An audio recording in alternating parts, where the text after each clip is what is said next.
My name is Noelle Jackson. I'm the founder of Office Logic. We are a co-working / hybrid space, and our aim is to serve our community with programming, educational workshops, and provide our community with the resources so they can build on their businesses, etc. I'd like to introduce FIU Blockchain and the group here. This is Juliana to my left. She's the founder of FIU Blockchain. Juliana? Hi everyone, my name is Juliana Chavarria. I'm the founder of Blockchain at FIU, a Web3 community at Florida International University, connecting students, educating them, and inspiring innovation. All right. And my name is Clifford Charles. I'm the president for these upcoming semesters, and I have to say it's very exciting to see the community go from nothing to now something relatively sizable, and just seeing how people are interacting, to see the opportunities, to see each other just grow together and build together has been extremely inspiring. And even hearing about like the mission from Office Logic and now being lucky enough to work with you guys, it's extremely exciting. Hi, my name is Patrick Devaney. I am the technical director of blockchain at FIU, and I'm super excited to be teaching blockchain and smart contracts and blockchain development to the FIU student body.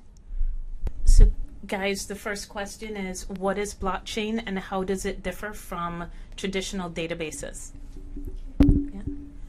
The best way I like to explain this is when the rise of Web 2 started and social media apps started to come out, there was a lot of innovation coming along, but a lot of people sacrificed their data to jump into all of these new apps and all of these new websites that were coming out. So the way that I like to explain blockchain, it's a decentralized place where you own your digital self.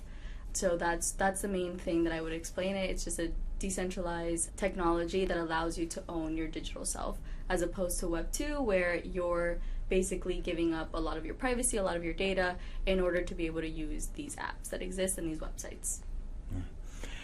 And a lot of this technology, the idea is where instead of everything, whether it's transactions or just data in general, being stored on a few sort of central devices, it's now going to be spread out among a whole network of nodes, a whole network of different computers, all contributing and maintaining and verifying everything that's on the blockchain. So it's a new way of thinking about storing information, and there's a lot of cultural ties you will see throughout history, throughout the last about 20 or so years, where a lot of the early libertarians that were very worried about the internet and how it would affect us, they set the backbone for this stuff. But then you saw later on, after the financial crisis in 2008, it just kind of started to emerge through things like Bitcoin. And ever since then, it's been such a rocky but uphill road. And it's just been constantly climbing and climbing and climbing to new heights and becoming something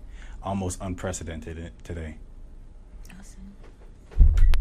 And I would add that it's a distributed ledger system that allows people to verify data, verify the ownership of data such as NFTs, and it's essentially a financial tool that proves ownership in a decentralized way. Can you explain the concept of decentralization and its role in current technology? I'm thinking of how to break this down. So explaining decentralization, it's more of thinking of like the web as everyone, trying to think of getting my thoughts in order. I would just explain decentralization as no longer having to rely on a third party or a middleman to get things done, to get a transaction done. I like to use real estate as an example. When you're buying a property, I closed on my first home, not back in May, and there was so many different people that were involved in that process. There was not only the realtor, but there was the broker, and then there was another company that was involved in that, and then from there you have all these different middlemen when there's a transaction that can be done from A to B. And that's what I like to explain decentralization is. It's just allowing you to get things done without having to go through a centralized corporation or something that's controlling what you're trying to own. Got it. And especially with things being decentralized, you have to start taking more ownership and more responsibility of your information, because it's been very convenient the way things have been structured for a reason, where you're storing your passwords, you're storing your information, your pictures, any content that you're putting up online, but you don't have actual ownership or authority over it. So with decentralization, because now it's spread over a network of computers, which could be one of your own devices, since you're the one who is storing and owning your own information, you have to take the authority. You have to decide, how am I going to safely protect my information? How am I going to safely distribute it to the parties that I want it to be distributed to? And how can, now, since I'm able to own my information, how can I make sure that in the future that it is safeguarded from any future or potential attacks? And I wanted to add to that, I think with more like freedom that we're seeing, there is that more like that sense of more responsibility that you have. So I saw a LinkedIn post the other day about people not wanting to get into Web3 because now they have to secure all of their seed phrases and secure all of this information, whereas before, if they forget their password, they can go through a centralized corporation and get it back, and they feel more secure because of that. But then there's a double-edged sword. Are you really more secure when you don't know the corporation that you're entrusting all your information to, what could happen to them the next day, or if they shut down your account, you can just get deleted. So there's, I think, two sides to the coin, really, with more responsibility and freedom. Because there's so many pros and cons with it, but it's also still such a new technology that the kinks, it still has to be worked out. But the ability and even the opportunity to have that ownership, which hasn't been available for that long, is exciting. The fact that I can be the one in control of this valuable information, because your information is you at the end of the day, and giving up that much of yourself is kind of, can be a little bit extreme, because anybody can take it from you. Right, it's scary. So from my perspective, my age, looking at blockchain and saying that now I'm in control of everything, where I've been used to other people being in control of all of my data, I'm so accustomed to having it the old way that doing it the new way is like, is this for real? And I'm scared, which is why it's important to have you here to disseminate this information, correct all of the misconceptions that are out there, and let people know exactly what blockchain is. So you're reaching not just your FIU audience, but at the hub, you have an opportunity to reach the greater community and to spread the truth about blockchain and Web3. Sorry. I totally agree. You mentioned fear, and that is the main thing that you run into even with students, and that's why we decided to start blockchain at FIU in the first place, because we were running into students that had all these misconceptions, or they were scared to get into it because is this for real? Is this legit? Oh, I thought blockchain was a scam, or they just didn't really understand what the technology was foundationally, and that's what we're really striving to do here. Greater decentralization means there are fewer single points of failure compared to like a centralized system. But I think that right now we do see an issue with a lot of technology in blockchain and wallets and new methods of storing wealth that require more responsibility, as you guys said, and essentially we need to have people be more careful with how they use their public address for their wallets. So I think that a good way to deal with this is to distribute your money over different accounts or wallets on a blockchain, the same way that you would distribute your money among different bank accounts. But then I was going to add to that, but then you get into the complexity of having to store all of these different wallets, and that's the whole sense of more responsibility. And I think there's a lot of, with the rise of new technology, then that inspires a rise of new innovation. In the next 5 to 10 years, this won't really be an issue. I personally believe that we'll have.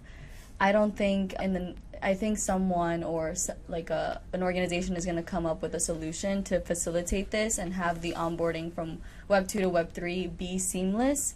So having all these different seed phrases and all of this stuff and things getting lost and the vulnerability with having more responsibility, I think that won't really be something to worry about as new organizations are working towards tackling that problem. and making onboarding easier. Yeah. That's like what I personally believe. I don't know if you guys think that. I mean, at least for me, that's just kind of one of the biggest areas where people can actually succeed in this space, is just making it easier. Like, there are so many websites that I go onto and I just get frustrated, and I feel like throwing my computer, throwing my phone, because it's just it's just badly designed. It's complicated. I have to be reading a dictionary just to even get to where I want to go, and it just makes me think sometimes, like, why don't I just do what I'm already used to doing, which was working at least effective enough for me at the time, and it was simple enough. But I think it's important to start exploring those other sides and those other technologies, because what you can do with this stuff is almost unprecedented, and you haven't seen it in other places like this. And it's such a exciting and weird world in Miami, just being around people doing this stuff. Like, it took me a little bit of time to get acclimated, because it was just so different from what I was used to, but it's been a lot of fun. And every single time I talk to someone new, I'm constantly taking in new information and new perspectives that I just didn't have before. So things are different. There's a lot of opportunities for improvement, but that's, at least right now, what I've been noticing. A lot of people are building and coming out with their own ideas and trying things out, seeing what breaks and what doesn't break. And if it doesn't break, thank God, because now we have something we can build on. Yeah, and I think the why we don't do it, or the why that I personally don't do it, I don't want to speak for everyone else, that we don't just stay with the way things are, it's because we're already seeing that it's going to change. So why are we not going to want to be ahead of the curve and know what's coming? Or the adoption is already happening in front of our faces, so why are we, oh, what we have now is already working, I'm just going to stay here because of fear, instead of actually learning about it and going through the journey. And yes, we are in these beginning stages where everything is, like Clifford said, very complex, and I can understand why people quit, or they're like, no, this is way simpler for me to just go through Zelle and Chase. But it's because we know that it's coming, and we're seeing a lot of issues that are happening in the world right now, and people just want more control and more ownership, even though it might be contradictory to the systems that they're used to. But fundamentally, you do want control, you do want ownership of your stuff, you don't want to have to rely on someone else. It's just the onboarding that makes it a little scary. So that's why there's innovators and there's entrepreneurs that are working towards making that easier, or even existing big corporations that are realizing, okay, this is happening, let's work with this technology instead of competing against it. And that's why we're seeing big financial institutions now adopting blockchain. So so there was something I saw in the news, not sure if it was this morning or yesterday, but it was that for luxury items such as pocketbooks, jewelry, that now they're putting it on the blockchain for authenticity. Can you speak about that? Because I thought that was pretty cool. Everybody wants their Coach handbag, Louis Vuitton, but now they don't need a certificate. It's authenticated authenticated on the blockchain. Could you explain a little bit more about that? Yeah, I don't know. Do you want to start, Sam? So I have a little bit of familiarity with this space. Essentially, a lot of bespoke goods and fashion items, they are secured with IoT devices that connect to an NFT that proves their authenticity as a luxury good.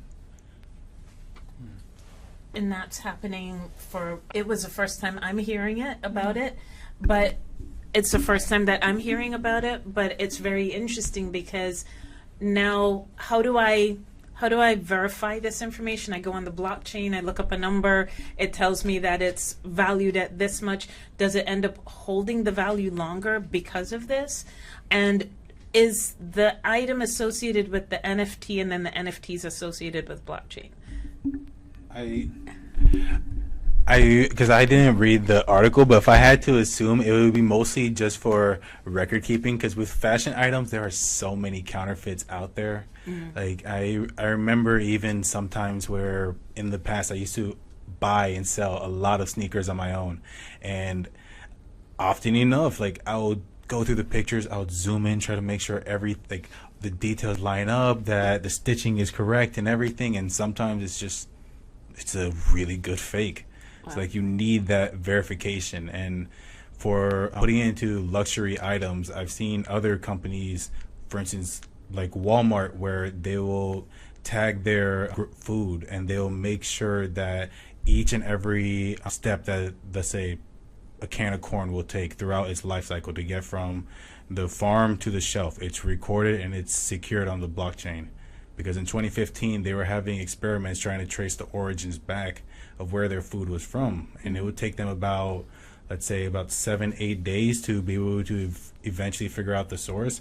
But after partnering with IBM to work out a new program and to try adding blockchain to their supply chain, it cut down 7 days to about a couple of seconds just to figure out, okay, where did we get this from? What farm? What day? What time? And Wow. with blockchain not being something that's immutable, you can't change it, you can't alter it, it becomes a perfect record because you can never go back and delete, which is kind of why you need to make sure the entries that you do put in, that they're perfect. Yeah, I was gonna say with physical items, I think it makes more sense in terms of record keeping because now, like you mentioned, it's immutable. You can go back to when it was first added to the blockchain, provenance records. But in terms of like authentication, I've seen that more with luxury goods turning into digital collectibles. I'm seeing a lot of that, and I think that makes more sense for me in terms of authentication is digital luxury items now being sold as a digital purse. So as we end up emerging into like more of the concept of Web3 being a more immersive web and you're being inside of it, metaverse, VR technologies, having your Louis Vuitton purse as an app with your avatar, and then that being an NFT that's authenticated and can be replicated, and that I see more in terms of like physical items being on the blockchain. I see it more for record keeping purposes. That's my perspective on it with physical items. Okay. Oh. What are the main differences between consortium, private, and public blockchains? So public blockchains would be like Ethereum or the Bitcoin network, where they're universally used for an economy. A private blockchain would be for a company like Hyperledger Fabric that you might see on Amazon Web Services to keep records for an individual company. And then consortium? I'm actually not too. I'm I'm only not familiar familiar with with it, public and to be private. Well, at least with consortium, it's kind of looked at as in between. It's often referred to also as semi-private. So you will see, instead of it being completely open, so publics, instead of it being completely private where select individuals are supposed to do it, with consortium, it's usually for, let's say, a couple of groups that are meant to have it. So the people who are within those groups, they are the ones who have access to that blockchain, but the people outside of those groups, they're not meant to have access to it. So you need to have some type of permission, some type of password to get in. So it's usually referred to it also as, because I would go through like definition after definition after definition, and I feel like, I swear they are describing private, they're describing public. And What is then- consortium? What's yeah. the difference? Like, it seems so similar. And that makes a lot of sense. I know I was asked, I gave a presentation at CodeArt, and someone asked me, why would I want everyone to be able to see what I do? And there is that concern, and that's why I think private blockchains are very beneficial. But then transparency as a whole is another ethics of blockchain that drew a lot of people into it. It's being able to see what everyone's doing with the money that you're transferring over. So, but then I also see the other side where you don't really want everyone seeing what you're doing. So I was familiar with public and private, but learned something new. Yeah, because like, let's say with private, if I'm a company and I'm working on some proprietary product or I have some proprietary information, you don't want it to be in a place where it's open to the general public, whether that's because you will lose your competitive edge or you just simply want to keep your cards close to your chest. You just don't want your information to be out there. And for some people, it can be very helpful. So blockchain in that case is more so looked at as for privacy and security and to keep records that can't be changed instead of the open and the transparent nature that you see with public blockchains. Because with public blockchains, anybody can go on and search and find the information. Like, for instance, on the Bitcoin network, if I really wanted to find someone with a very large amount of Bitcoin, it would not be that difficult. You just need to know what their public address is. Yeah, but then again, it's only, you would have to know who they are as well. Yeah, you would also Yeah. need to know who they are. But still, it's just, Yeah, it's I a know. lot more accessible that way. What industries or sectors are currently benefiting the most from blockchain adoption and why? One more time. What industries or sectors are currently benefiting the most from blockchain adoption and why? What industries or sectors are benefiting the most from blockchain and why? So I don't want to start with financial industry because that's known, obviously. I want to start more with the creator industry. I think we're seeing in the past few years, we saw the rise of influencers, and even in the early 2000s when social media apps started to come out and people started to get a following on YouTube and then started earning money online. Then again, these corporations were utilizing their data. They were being owned by social media like YouTube, Instagram, etc. So now we're seeing a lot of influencers and creators taking back their power in terms of the content that they're bringing to life and they're sharing with the world, but actually getting recompensed fairly for it and not having to fear that it's being utilized, their intellectual property is being utilized for other purposes, or their content is being stolen and then reshared somewhere else where it's being monetized. So I'm seeing a lot of empowerment to creators. So I wanted to talk about the creator industry a little bit. Is there a particular site that they go to put their content that is more prevalent than other sites, that is more secure for them? Can you talk more about that? Ooh, in terms of sites, I wouldn't really be sure because there's been a lot of controversy with existing sites, Okay. which is funny. But I know like musicians that are creating NFTs of their work on their own, and that's giving them more empowerment. I think French Montana and Steve Aoki were two artists that said that they've made more money off of NFTs than they've actually made from their record labels and who they're signed to. So that just gives you a perspective of how much is being taken away from artists and how much they can actually be earning from their fan base by just going direct to their audience with NFTs and blockchain solutions. So I believe that both human resources and the investing economy are getting revolutionized by blockchain technology with something called a decentralized autonomous organization, because we have the ability now to interact, collaborate, make decisions in the same way a corporation would in a decentralized fashion on the blockchain with immutable and consistent rules on how an organization would be governed.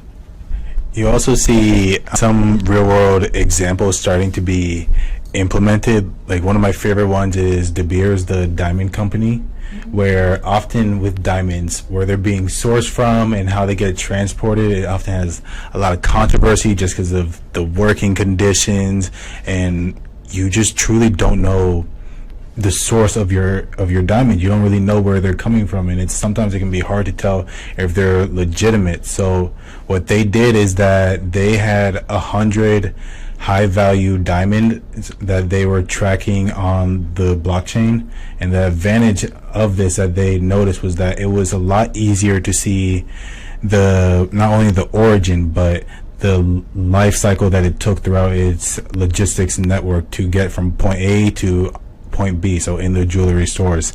And when they saw that, they're now thinking of new ways to roll it out at a larger scale for their lower value diamonds. And even with financial institutions, because we've talked about it, and everybody only knows about blockchain really just because of cryptocurrency, but cryptocurrency is scary. It's a scary world. Like, you see some people that become crypto millionaires and then so many people that lose everything within a heartbeat, and that type of turbulence is not great for a lot of people. And often enough, people have a lot of confusion about, how do I buy into it? Where do I buy into it? How do I upload money onto an exchange? How do I put money in my wallet? Like, there's a lot of questions that people have. So now what we are noticing is that more financial institutions, they're starting to put out different financial instruments so that people can actually invest in it. So in the example, you're seeing a lot of ETFs are starting to pop up where people don't have to worry about directly investing into something like Bitcoin or into something like Ethereum or any of the newer Web3 exchanges, because people are still getting comfortable with them. Instead, you can invest with traditional institutions that you already know and love, that you already trust with your money, but it still gives you exposure over to these new types of assets. So you're just seeing new financial products coming out, and right now the biggest issue is just, it's, at least in the US, it's a very regulatory question mark. And you've seen over the last couple of years, there's been a lot of court cases coming out and a lot of rulings that are starting to offer more clarity. So as more clarity comes out, more people are going to be open to adopting, more people are going to be open to investing into this. But with the legal clarity being very murky at the moment, you see that financial institutions are very hesitant. They're just waiting for the go-ahead from the government and then all in. Yeah, and that goes back to what you were mentioning about the fear of jumping into it, but maybe you would trust it more if you were to go through your current bank and then like going through traditional sources to get into Web3. So that's another perspective that I think you just mentioned there. It's like the onboarding process. And then I wanted to mention one more industry because you reminded me of it, Patrick, with DAOs. Real estate. I think real estate, I mentioned that earlier, but it's a big one. Fractionalized real estate, direct to consumer and buyer, seller and buyer transactions. But another empowerment sector, especially with the real estate market right now, and people it's getting harder to own homes. I'm seeing a lot of DAOs emerging, which there's a lot of regulation that needs to be done with DAOs, don't get me wrong there, but there's a lot of DAOs and pools where people are able to invest together in a property, and it's simpler to do than going the traditional route. But yeah, there's a lot of regulation there, but I just thought of the real estate industry and I wanted to mention that. And DAOs is another blockchain process that it's very empowering to people. Can you give us a little bit more of an explanation on what a DAO is? Yeah. DAO is like governance on the blockchain. An example of this is with our club. Blockchain.FIU is directly under Florida International University. We have to operate by the university's rules and guidelines, the bureaucracy of the university, all of these different approval processes, RSO. You can speak more on everything that we've dealt with. But with a DAO, there's more sovereignty and there's more freedom because you're governing your own organization and you're not belonging to another like centralized institution. So I would say it's like governance or a company operations through the blockchain.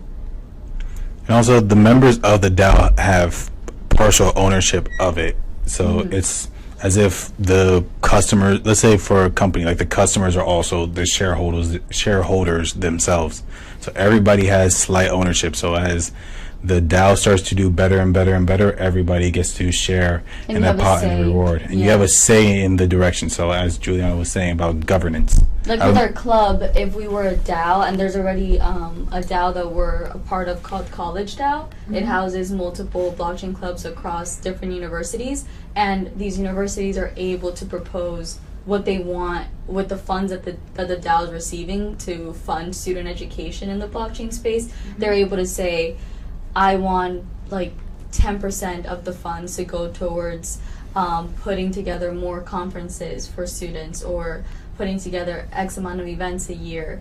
And then people are able to vote on that, and then it's like democracy and governance with blockchain.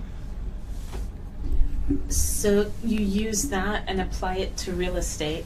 So you have a few people that are in this DAO and they end up owning the real estate together. Yes. Yeah.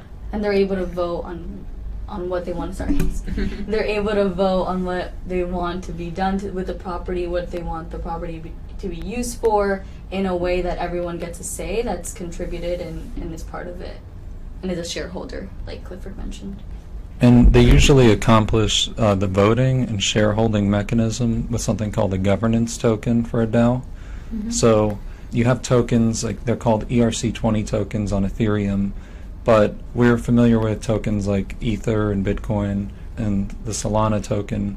A governance token, though, would be specific to a DAO, and it's similar to shares in a stock holding company. Awesome. Okay. What are some of the scalability challenges that blockchain technology faces, and how are they being addressed? What are some of the scalability challenges that blockchain faces and how are they addressed? I would say regulation. That's the main thing. Is a lot of what's being done now isn't, like, a lot of people in the space like to say code is law, and that's not the truth. Like what I was mentioning with the DAOs, I didn't want to get too deep into it because it might the DAOs that are operating currently might not be operating legally or abiding by laws. So that's what I think the main thing is, just legal regulation that needs to be done. With new technology, then there's always the opportunity for corruption or for people to take advantage when it's so new, to do things that it's not ethical. And we're seeing that a lot now in Web3 as a whole with AI as well. People utilizing this early stage that there's no laws in place to do things that are unethical. So I think that's the main thing that's avoiding scalability. But how that's being handled, I think there's already a lot of what's it called, research in terms of like what laws need to be passed, how can this be slowly regulated. Like Whitford was mentioning, bigger institutions trying to get a grip on this to provide the utmost security for their customers and how they're going to do that. So those are just some of my thoughts that I have around the scalability issue with regulation. So there are four principal issues I see with scalability in Web3. One would be the financial classification of tokens, whether they are registered or unregistered securities that we've seen with the SEC. And this is a big issue towards major protocols being listed as unregistered securities because their tokens can only be purchased by certain investors. Another issue I see is the legal enforceability of things that happen on the blockchain. So I know you're talking about fractionalized real estate, right? So you could have a transfer of title on the blockchain and have it happen instantaneously, but it has no legal backing, and it's still only as quick as like the legal process and as enforceable as the legal process currently in the US. Another issue I see is the scalability of a layer one like Ethereum. It essentially is like the proving network for transactions, but the way they've addressed this is by having layer two networks that process transactions and then they roll them up. So, and another thing that I've but one thing I've noticed that has been a big issue in terms of scalability has simply been the environmental impact of blockchain technology, because it's a lot of processing power, it's a lot of hardware that goes into this, and you will see that often enough some of these mining facilities, they have electric bills that are in the hundreds of thousands of dollars every single month just because of the sheer energy that requires them to even operate. Because when you enter into a room with a bunch of miners, it's almost insane because the temperature in the room on average is between about 90 to 100 degrees just because of how much energy and how hot all the components get. So now you need all these cooling mechanisms just to be able to make the computers last for more than a couple of months, because they can just burn themselves because of how much work they have to do. So yeah, I'm glad you brought that up, the environmental side of things. And you've seen that with that, as like these computers start to fall apart and start to break down, well, all you can do really is just throw it away and get a new one. And with this technology, with how quickly and it's evolving, it's forcing people to constantly need new type of hardware to keep up with the changing in the industry. Because if each and every year there's a new, bigger and better way to do something, to be able to mine cryptocurrency, then you're going to need that new, bigger and better way to do it. So you have to toss out the old. Yeah. So it's just a lot of waste and a lot of pollution that you've been seeing coming from the industry. But one way that at least is being addressed is that you're seeing a lot of different people migrate over to proof of stake. So instead of they have to actively use their computers to keep the network active and to constantly validate, they are switching over to proof of stake because it's a lot less environmentally harmful. And with that also being said, you don't have that constant turnover of new computers coming in and out of their facilities, and you're able to achieve essentially the same output, the same product. Yeah, it definitely feels like the bubble has bursted in these past few years with blockchain. Like, all of a sudden it was like this, and then boom, and now we're like, okay, what do we do with, like, legal side of things, environmental side of things, and then the overall, like, complexity involved with it that's prevents people from getting into it, and how that's being addressed as well as another scalability thing, because there's a lot of information out there that might not be the best information, and then people are getting into it the wrong way and losing all their money and all of these different scams and rug pulls that we see. So I think, yeah, like law, environmental, learning curves, it's all part of the process of new technology. And to add to that point, I think the issue is kind of a reputational situation or public understanding, public perception of Web3 and blockchain, because we've seen a lot of things like FTX and different exchanges collapsing, and we've seen altcoins that would rise their value like 21,000%. We've seen people lose money in Web3. So I think that the future of Web3 needs to be more in infrastructure and providing utility value, educating people on what it is to demystify it, as well as building that value that right now it seems to have more niche use cases than niche industries. Practical use. I have a question with regards, and you let me know if it makes sense or doesn't. How is AI useful with being able to scale blockchain going forward? Yeah, think about that a little. Feel free to jump in your technical.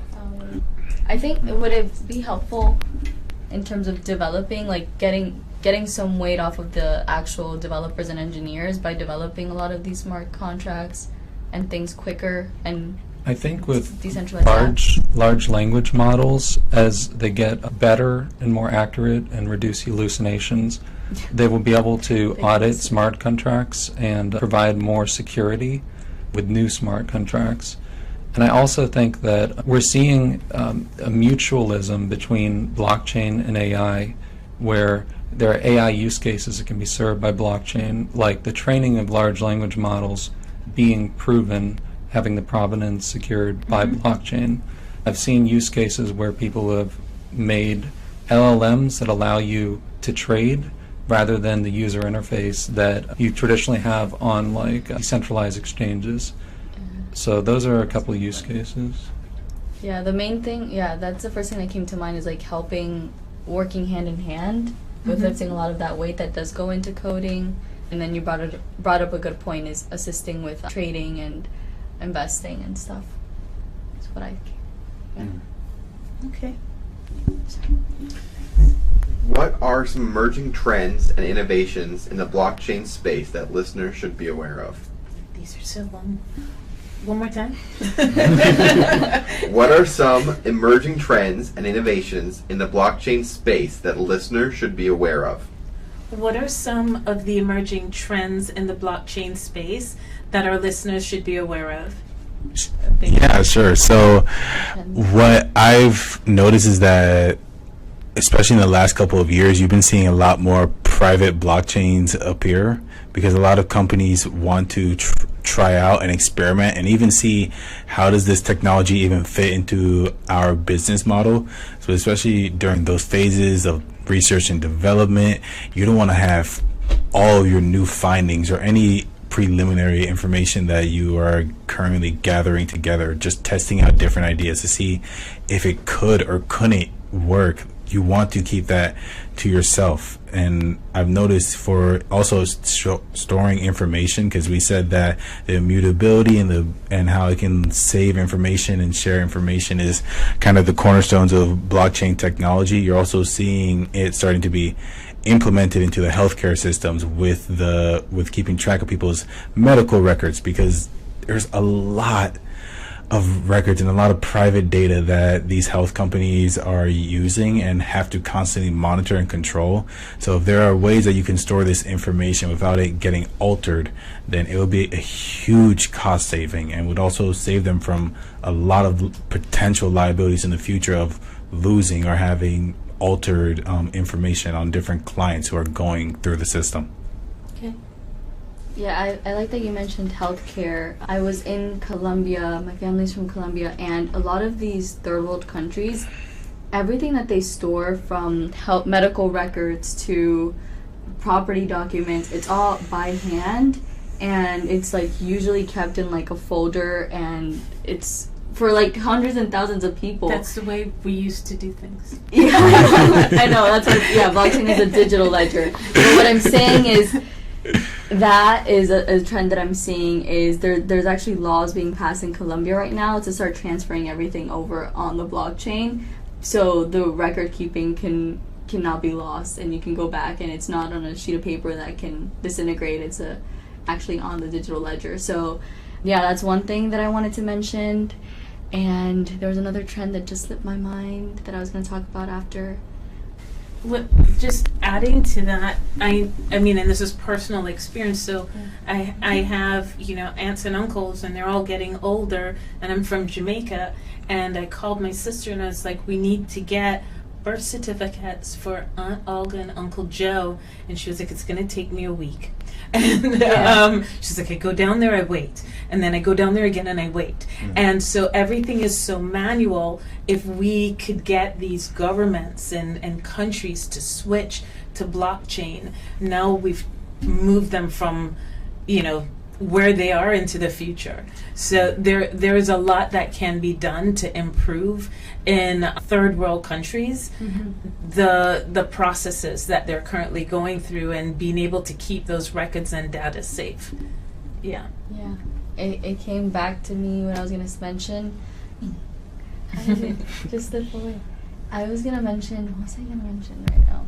But Go ahead. no, but like even with what you were just mentioning about that, I think it's also a statement on, at least for the U.S., the people that are in power currently for a different administration, because like it's difficult and it's like, especially I've noticed with like people who are a little bit older, like the idea of like change and like doing things that are differently from what you've been doing for the last X, Y, and Z amount of time can be a very hard thing to do. But I feel that over time, with new generations slowly rising into higher and higher ranks of power and authority, that it's kind of up to us to at least introduce those conversations. When we get into those rooms and have the ability to get into those rooms, have those types of conversations. Because I've